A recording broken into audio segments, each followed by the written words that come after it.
হয়ে গেছে, গাঁজাও ধরেছি, কিচ্ছু ভালো লাগে না। কলেজ চাই না। প্লিজ রাইট নেবা, চিঠি না লিখো, একটা দুটো গান লিখে পাঠাও, তাই পড়ি। আচ্ছা, তুমি কি সত্যি সত্যি রেখে আছো, নাকি অন্য কারোর সঙ্গে প্রেম করছো? যদি প্রেম করছো, then wish you all the best. তুমি চিঠি না লিখলে আমি দুম করে কলকাতায় গিয়ে তোমার প্রেমিকার দাঁত ভেঙে দেবো, বুঝলে? আসমা চৌধুরী চৈতা, তোমার প্রথম প্রশ্নের উত্তর হচ্ছে না। না, আমি কারোর সাথে প্রেম করছি না। দ্বিতীয়ত, তোমাকে কলকাতায় আসতে হবে না। প্রেমের মতো কোনো দুম করে গান আমি লিখে ফেলতে পারি না। একটা অনেক দিনের পুরোনো গান লিখে পাঠালাম, মনে হয় তোমার ভালো লাগে।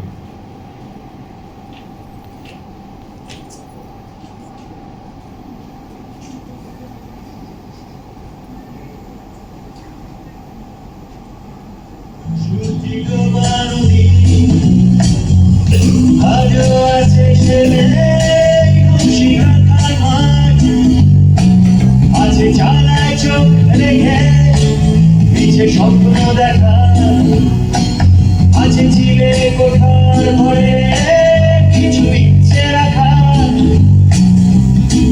দূরে চলে গেছে দূরে, বুঝতে পারিনি কত দূরে। অ্যালবামের মাঝে ধুলো হারিয়ে গেছে, সেই বর্ষায় হাঁটু জল রাস্তাটা আজ কোথায় আছে জানি না, আমি জানি না। আজও যেতে চাই উত্তরী দেশে, আজও ছুটে চাই সেই চাঁদের পাহাড় আছে, চাঁদের মাঝে চরকা বড়ির চাকা আছে, তেপান্তরের মাঠে কিছু স্বপ্ন রাখা, দূরে চলে গেছে বহু দূরে, বুঝতে পারিনি কত দূরে। অ্যালবামের মাঝে ধুলো হারিয়ে গেছে, সেই গ্রীষ্মের দুপুরগুলো কেন বদলে গেছে জানি না, জানি না। শুনলে হয়তো খুশি হবে, আমি একটা চাকরি পেয়েছি, ছোট সংস্থা কমলা এজেন্সি। আমি একমাত্র কপিরাইটার, মাসে 2000 টাকা, এটাই আমার কাছে অনেক। দাদার একার ইনকামে তো আর এত বড় সংসারটা চলতে পারে না। দুম করে চাকরিটা নিয়ে ফেললাম। সাবান, তেল, শ্যাম্পু এসব নিয়ে ছড়া দিচ্ছি, ভালো লাগছে।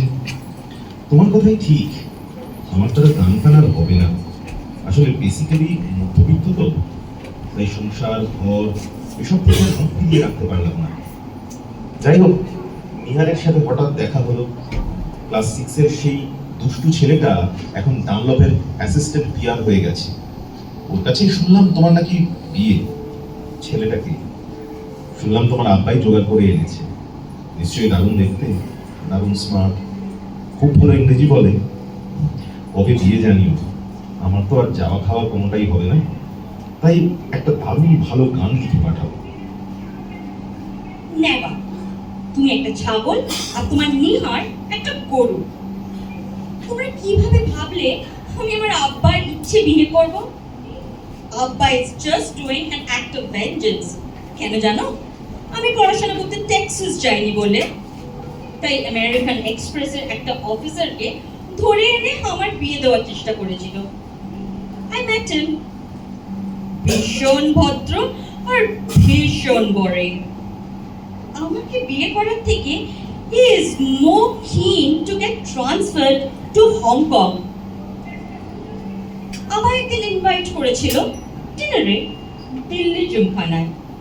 আমি গিয়ে কি বলেছি জানো?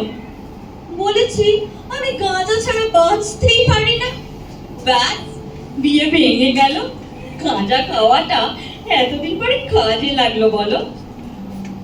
যাই হোক, বাড়িটা ইজ বিকামিং আ নাইটমেয়ার। ভাবছি ঢাকায় ফুফুর কাছে গিয়ে থাকবো। একদিন ডেসপারেট হয়ে ফুফুকে একটা চিঠিও লিখে দেখলাম। নেবা, শুনলাম ওখানকার সিচুয়েশন নাকি আরো খারাপ। এখন সরাসরি ওয়ার, মুক্তিযুদ্ধ, ওরা নাকি স্বাধীনতার জন্য লড়াই করছে। এখান থেকে কাউকে যেতে দিচ্ছে না। কি হচ্ছে চারদিকে? Do you understand? I don't understand. I want to understand. I just know বাড়িটা is becoming insufferable আর আমার গাঁজা খাওয়া আর ঘুমের ওষুধ খাওয়া বেড়ে যাচ্ছে। This world doesn't matter to me. Joyita, গতকাল তোমার চিঠি পেয়েছি। প্রথমত তোমায় বিশাল একটা কনগ্রাচুলেশনস। নিজের বিয়ে একা তোমার ভেঙে দেবার সাহস আছে জেনে অনেক এক্সাইটেড লাগছে।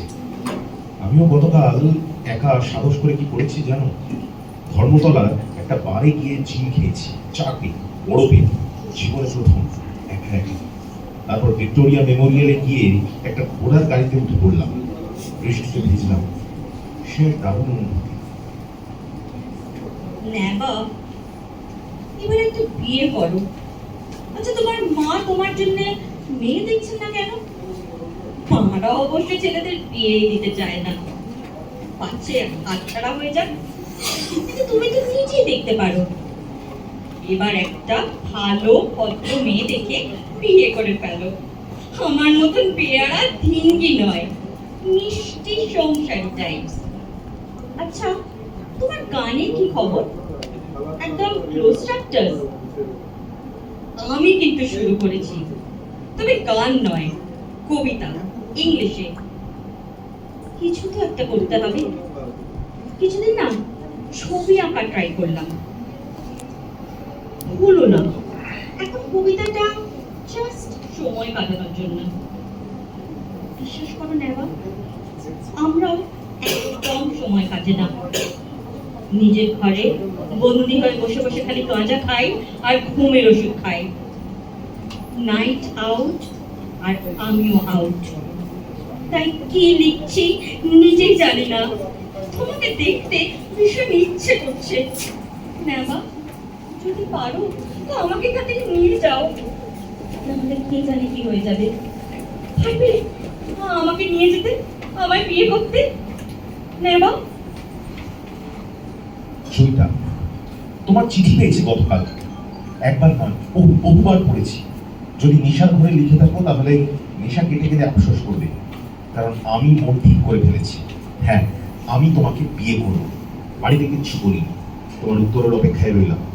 পুনশ্চ পারলে একটা ছবি পাঠিও, পোস্টকার্ড সাইজ। নেবা, কয়েক ঘন্টার আগে তোমার চিঠি পেয়েছি। কি লিখবো, কি করব কিচ্ছু বুঝতে পারছি না। কান্না পাচ্ছে, এখনো কাঁদছি। এতদিন ধরে ভীষণ চেয়েছিলাম তুমি আমাকে প্রপোজ করবে। করলেও